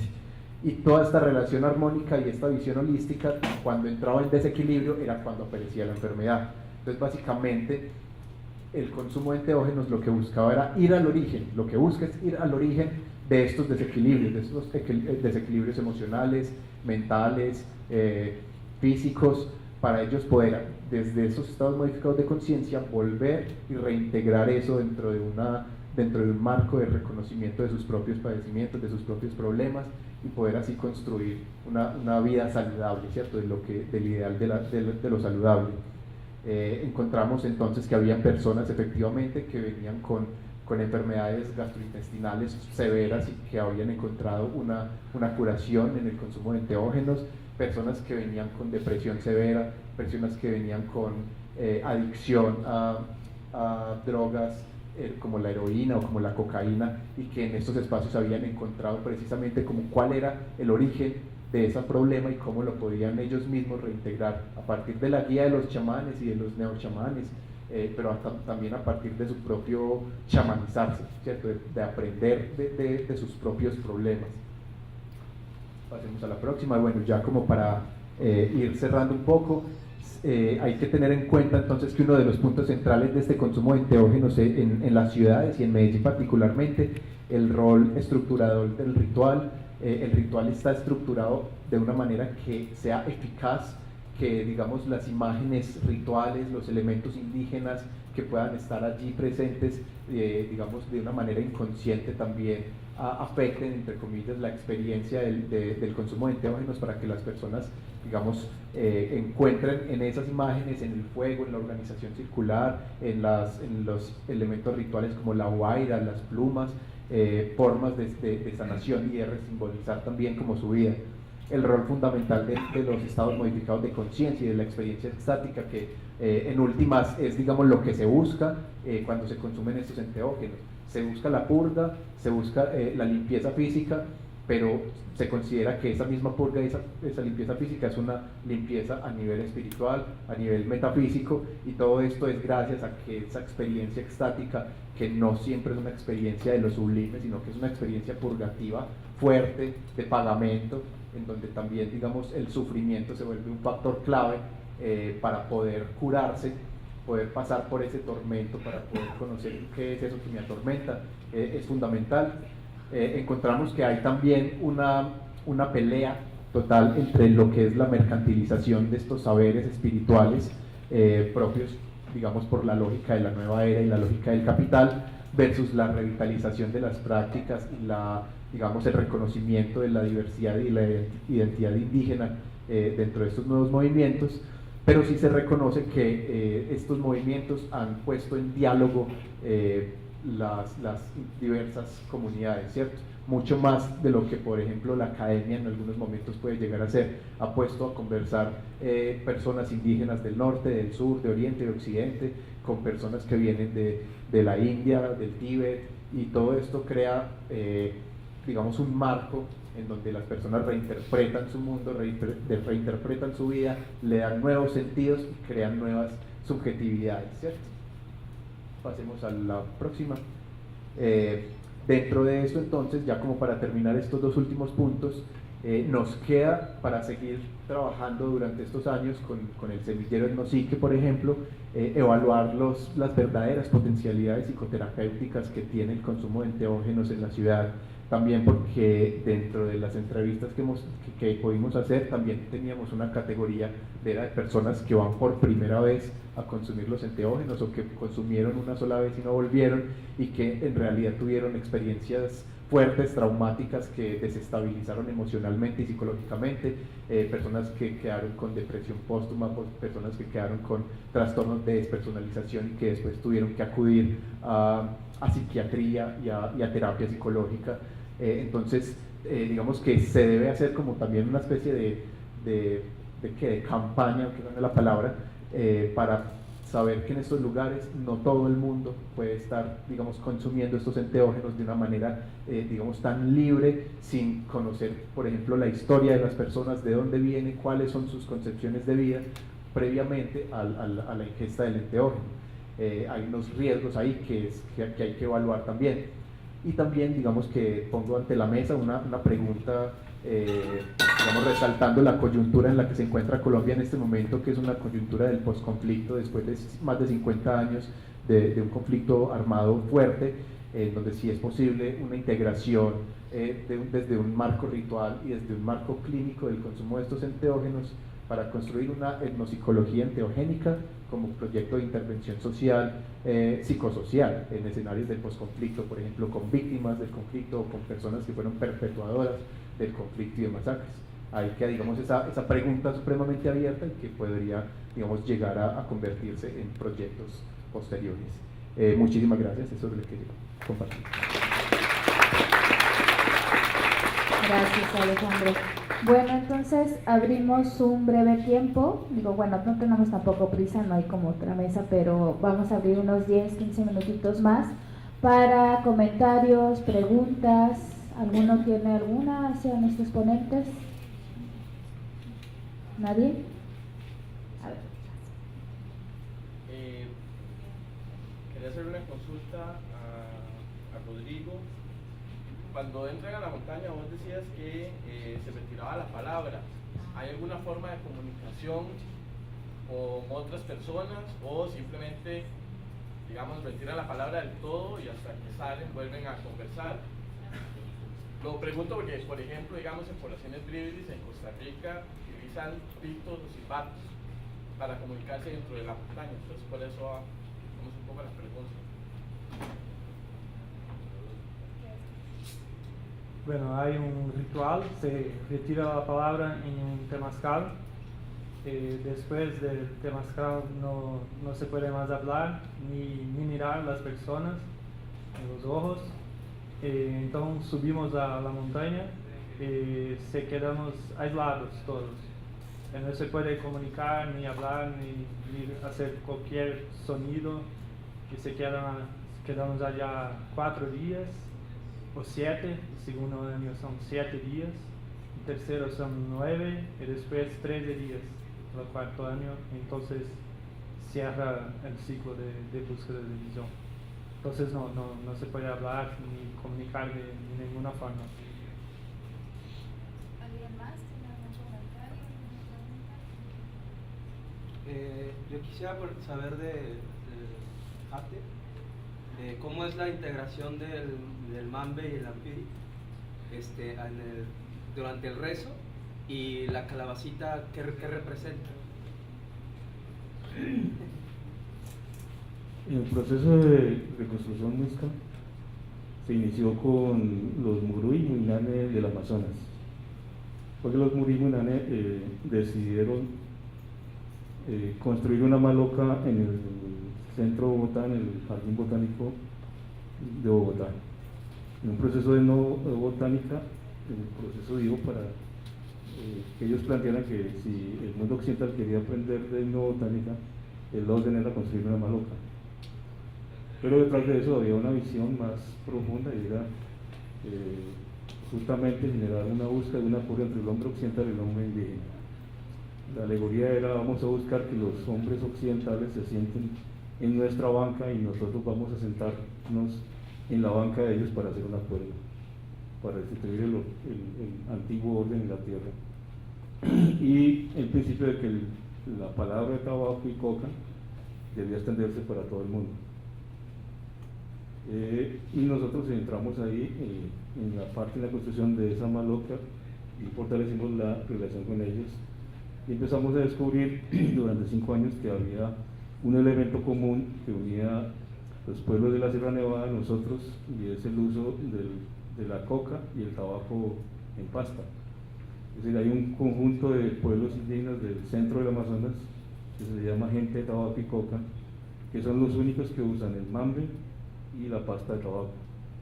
El resto no la usa porque parece rapé o parece fumado. Y una similitud entre la gente de la sierra y nosotros, que usamos el jallo, o sea, la coca, y usamos la misma pasta de ambira. Ellos le llaman ambira, nosotros en términos generales le llamamos ambira, que es un elemento común. Entonces está muy relacionado porque parte de la formación y el proceso de reestructuración nuestra surgió con la práctica del mambeo, del ritual de la palabra en las noches y toda la significación que tiene las dos plantas. Y después ya en el proceso de recuperación, con la relación con los cogis, entonces surge la manera de mambear, hallar decimos nosotros, de la manera andina. La diferencia única de esta forma en la coca es que la una es pulverizada y la otra no, ambas son tostadas. Aquí en el poporo hay cal hecha de conchas de mar que cumplen lo bioquímico una función catalizadora para liberar los componentes de la hoja, que son anogramos de la cocaína, es muy poquito, y son más proteínas, minerales y vitaminas. En el mambe viene con ceniza de yarumo, que es una cal que cumple la misma función. En el caso nuestro, la manera de mascar el jallo es esta, con el poporo, porque el poporo tiene una relación territorial que es la misma que yo describí en el gran tejido muisca chipta, que lo definiríamos como el territorio colibrí. Y porque además está ligado al páramo que como dije al principio es la relación entre el cielo y la tierra, que es la otra metáfora del colibrí. Esto representa el páramo, por un lado, esta es la laguna, esto el sol, pero a la vez esto tiene que ver con un camino, dirían los antropólogos y los filósofos, un camino ontológico, es decir, este representa el camino de buscar pensamiento, pero a la vez ese pensamiento se genera a través del movimiento que yo hago con el palo, el espíritu del jayo, de la coca, el espíritu del tabaco, el espíritu de la cal que está ahí, que es el espíritu del mar, el espíritu del calabazo, el espíritu del palo, pero sobre todo representa la unión entre lo masculino y lo femenino, el cielo y la tierra. A la vez representa a mi esposa, mi compañera, en un principio tradicional que dice que lo primero que tienes que hacer es enamorarte de la mujer espiritual. Entonces cuando yo poporeo está todo integrado ahí. Y nosotros usamos en algunos momentos mambo porque fue parte de nuestra formación y en otros momentos poporeamos, porque tienen los mismos principios. ¿Alguien más? Bueno, esto va para Alejandro y para que pueda contestar igual, bienvenido. Mi pregunta es, en el proceso de paz en Colombia y especialmente en Medellín, que sé que ha tenido una transformación urbana muy, muy importante a nivel gobernanza, de derechos humanos y desarrollo, ¿no? La pregunta es, a lo largo de estos años, en todos los tratados de paz que han habido, ¿cómo han integrado los derechos de los indígenas? Y ahorita, ¿cómo lo han hecho para tener como alguna política pública o algo así para proteger las plantas sagradas, el uso de plantas sagradas, para que no se confunda o no haya conflicto con el proceso de, no sé, de la siembra de plantas para el uso pues recreativo, ¿no? O para la venta del narcotráfico? Bueno, pues esa es una cuestión bien ardua y difícil. Yo no soy muy especialista en ese tema y de pronto el Jate me puede ayudar un poco. Ha habido un conflicto fuerte. Primero que todo, Colombia no tiene una política pública sobre drogas que, digamos, incluya el consumo tradicional de enteógenos dentro de un marco, digamos, propio o diferencial. Es muy difícil encontrar, como hay algunas referencias que se hacen de que sí, se consume el mambe, de que se consume la ayahuasca, pero en realidad el marco, digamos, de la política de drogas es un marco prohibicionista totalmente, ¿cierto? Que es importado incluso. En estos diálogos de paz, pues hay unas cuestiones muy difíciles en cuanto a la tierra, que es como el punto principal del tratado de paz, que es la redistribución de tierras. Precisamente uno de los puntos es como la erradicación manual y el comenzar también como procesos de microempresas, por ejemplo, como los indígenas del Cauca han tenido procesos de crear microempresas con la hoja de coca, donde hacen aromáticas, hacen pomadas, hacen vinos, hacen otro tipo de productos, y están, digamos, legalizados desde la industria sanitaria incluso. Pero digamos que en cuanto a la erradicación sigue habiendo un proceso ahí fuerte. Ayer contaban muy bonito el proceso que tuvieron ciertas comunidades ingas de Aponte en la lucha contra ese narcotráfico que se les había metido y les había cambiado absolutamente todas sus relaciones sociales y territoriales, y que ellos mismos desde lo simbólico y desde rescatar de nuevo las redes chamánicas y de, digamos, reestructurar también su vida social, comienzan a alejarse de ese cultivo de coca y comienzan a adoptar el cultivo del café. En muchos lugares ha sido muy complicado, y como, digamos, todavía tenemos otras guerrillas que están ahí activas y que todavía están con el negocio del narcotráfico en territorios muy fuertes, el conflicto sigue igual. Incluso en este momento que estamos en una coyuntura de elecciones, hay un punto de varios candidatos que proponen de nuevo hacer erradicación con fumigación y aspersión aérea, que afectó un montón pues las comunidades, y que en ese momento están incluso proponiendo volver a ellas, como la que hicieron en el Plan Colombia. Es un punto demasiado difícil como de saber bien qué está sucediendo ahí, pero se sabe que lo único, digamos, que se puede saber o que yo te puedo responder es como que no hay una claridad sobre cómo se puede separar un consumo, digamos, ritual, tradicional en las comunidades del que es, digamos, ya parte del narcotráfico, y eso afecta muchísimo pues a las comunidades, y en Colombia estamos muy atrasados en ese tipo de políticas públicas. Sin embargo, lo que se genera es una especie de tejido entre lo legítimo y lo jurídico, que es lo que bien descubrió el compañero. O sea, en la descripción del estudio, lo que pasa en Colombia es que hay una particularidad muy evidente, y es que toda la sociedad nacional está permeada ya por las prácticas indígenas.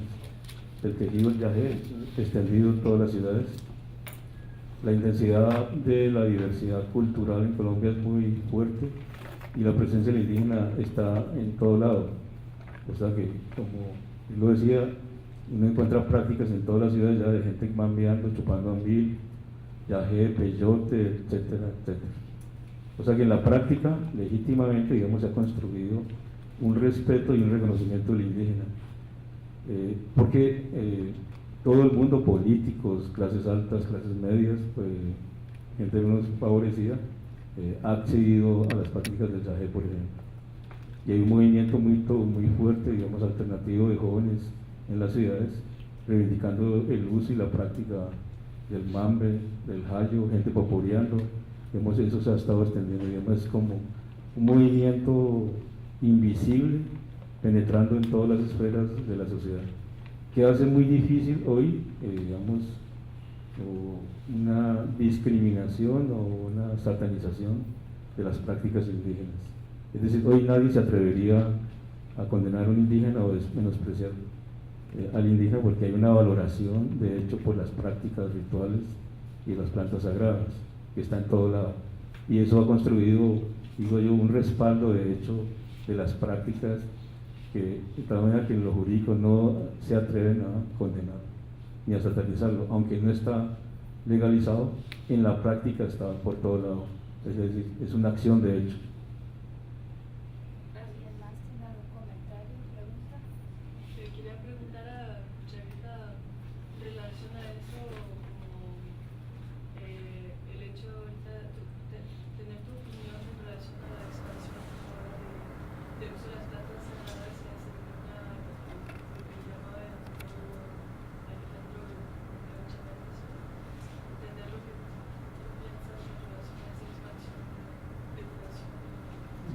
Yo creo que, como decíamos, sí y no. O sea, es positivo en el sentido de que, lo que yo decía, que por todo lo que además él describió, estamos en un momento en que hay que construir nuevas subjetividades. O sea, es una necesidad, un sentido de crisis de la existencia, es claro.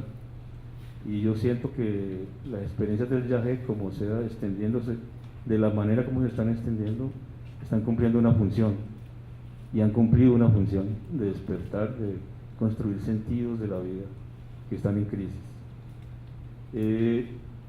Digamos que diríamos de esa manera que es un mal necesario. En alguna metáfora decíamos nosotros que el yagé actúa como el diablo rojo que tapa la cañería bloqueada. El diablo rojo era un elemento que se usaba en las cañerías en Colombia para destapar lo que estaba trancado. O sea, que abre caminos que estaban cerrados. Si viene, digamos, la conclusión que nosotros tenemos, porque en la cultura muisca se usa solo el mambe, el jayo y el tabaco básicamente. En alguna parte del norte hay un vínculo con los sicuanis para consumir yopo, pero el yopo solo lo consumían los sabedores, ciertos sabedores que se denominan los científicos, es decir, los que iban a investigar en el mundo espiritual, en el mundo sutil, para traer consejos a la comunidad.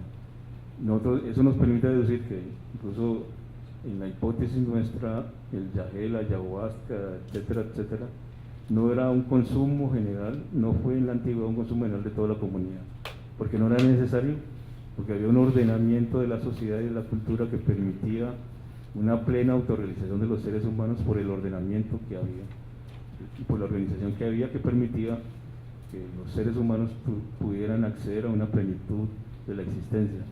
De tal manera que esas plantas solo se usaban para esas personas especializadas en hacer exploraciones, que estaban dispuestos y preparados para eso. Ahora lo que yo veo es que el punto es que llega un momento en que sí, yo creo que hay que generar un aporte para reordenar esos consumos.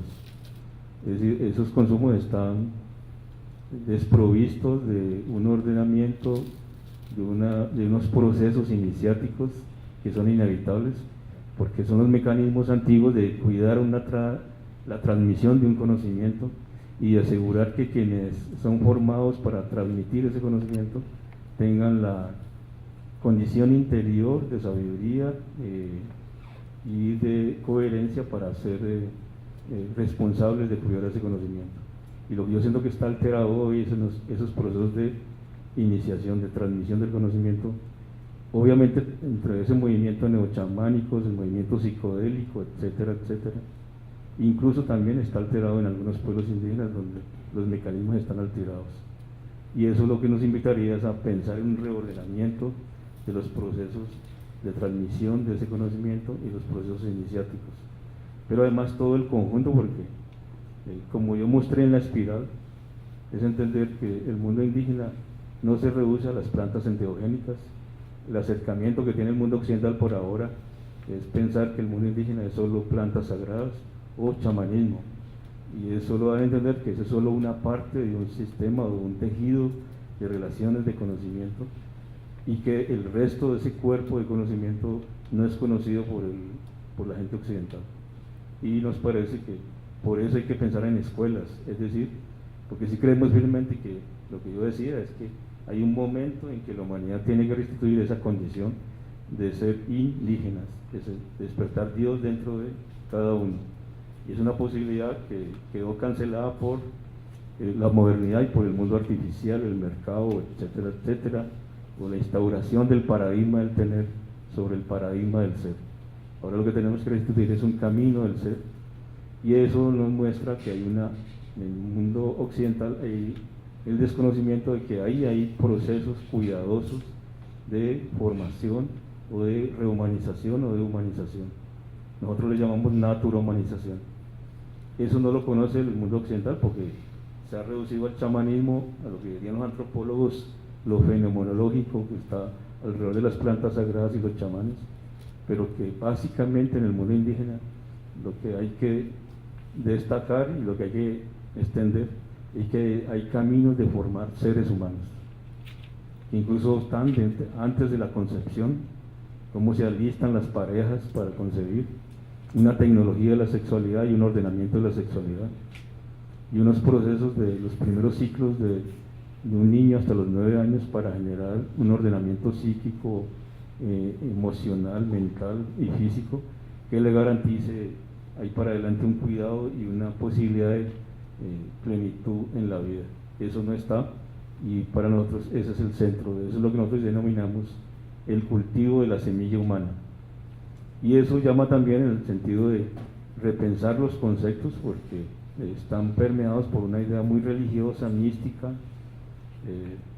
y más decir que conceptos como la espiritualidad se vuelven excesivamente subjetivos porque ya no dicen nada, ¿sí? Y por otro preferimos decir no espiritualidad, sino por ejemplo espiritualidad, es decir, hay que caminar en espiral, y que la demostración de que efectivamente estamos resolviéndonos como seres humanos y estamos caminando en el mundo espiritual es porque lo expresamos en la calidad de relaciones con el otro y la calidad de las relaciones con la naturaleza. Somos lo que somos en la relación. Entonces eso sugeriría que sí hay que pasar a extender que el mundo occidental no conoce el mundo indígena, que se ha señalado solo hasta ahí, como que de alguna manera se ha expresado en este congreso, ¿no? Es solo una parte de un sistema más complejo y más completo, que ordena todo la vida de los seres humanos. Porque entonces, para terminar, lo que vemos es una especie de enajenación, digamos, en el sentido de que se vuelve también una práctica religiosa. Nosotros decíamos, retomando el consejo, la conseja que hay entre las abuelas en lo católico dice que el que peca y reza empata. Es decir, se es espiritual, se entra en estados extáticos o de conciencia acrecentada, de plenitud, en el momento del yajé, si le va bien, o en el peyote o en el ritual, pero el resto de su vida cotidiana queda en la oscuridad y está desgobernado. O sea, ahí está la ausencia de una sabiduría del ser que no aparece, y eso nos obligaría a pensar superar lo que algún amigo en Colombia dice, superar el misticismo diletante. Es también una responsabilidad política, es decir, lo indígena significa la reorganización completa y total de la vida, en todo lo que es la vida, como mostramos en la espiral, en los haceres prácticos cotidianos, en el comer, en el dormir, en el hacer el sexo, en una ecología del pensamiento, de las emociones, etc.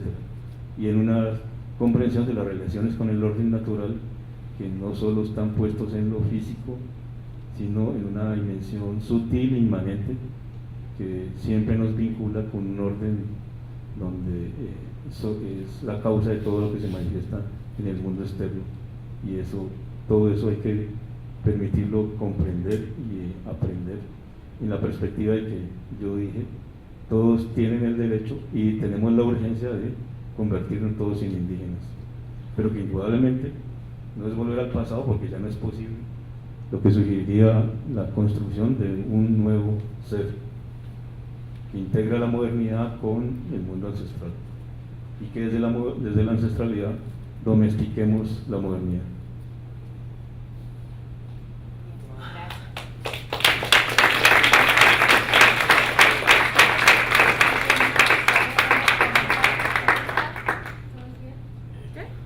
¿Ya tienen alguna pregunta, comentario? ¿Ya no? Yo no sé una referente a lo que estaba diciendo.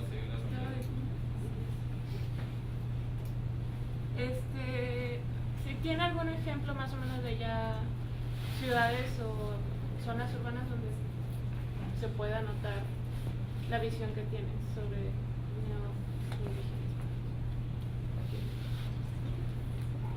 ¿Hay alguna ciudad donde se pueda notar eso? O donde han visto Una ciudad.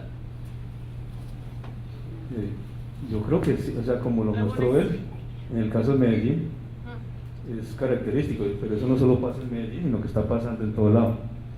Por ejemplo, la misma construcción de malocas. Ya hay malocas en Medellín, hay en Bogotá, en los alrededores de Bogotá, y se siguen construyendo. O sea, hay un movimiento sutil, como imperceptible, de Auyama, decimos nosotros, donde esas prácticas indígenas y esa reconstrucción de los saberes indígenas se está extendiendo por todos lados. En cualquier lado en Colombia uno puede encontrar la posibilidad de acceder a eso. Hay ciertamente la construcción de un nuevo ser que se está viendo por todos lados.